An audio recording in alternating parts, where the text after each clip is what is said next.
Hong Kong is preparing for the election of a new leader. The candidate will be chosen by a committee of mostly pro-Beijing electors, rather than a public vote, which pro-democracy campaigners have been fighting for. Carrie Lam, deputy to the current leader, is China's choice for the role and is expected to win. Ahead of the vote, around 1,000 people took to the streets to demand a greater say in who will lead Hong Kong. Mrs. Lam's main rival, former finance chief John Tsang, is the public's favorite, according to opinion polls.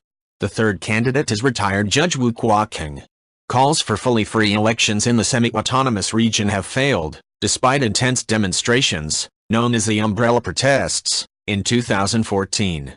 Hong Kong's 1,200-seat election committee will pick one of the three candidates to succeed current leader CY Leung, who steps down in July. Mr. Leung has proved unpopular with large swathes of Hong Kong residents who consider him too tightly aligned to Beijing.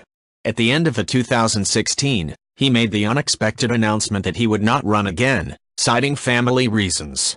His successor will need 601 votes to win. If no candidate reaches this total, the top two candidates go to a second round. Mrs. Lam is nicknamed the nanny because of her background running numerous government projects, while Mr. Tsang is referred to as Mr. Pringles because he resembles the Mao Zedong character on those crisp packets. If Mrs. Lam wins, she would become Hong Kong's first female chief executive. During the 2014 protests, the longtime civil servant took the unpopular stance of defending Beijing's concessions for political reform, allowing Hong Kong people to choose their leader but only from pre-approved candidates.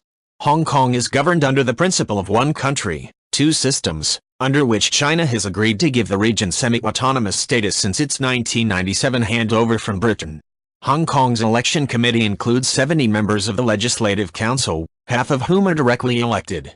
However, most of the committee is elected by business, professional or special interest groups. Critics say entities that lean towards Beijing are given disproportionately large representation. Last year, pro-democracy activists secured 325 seats on the committee, the highest number ever.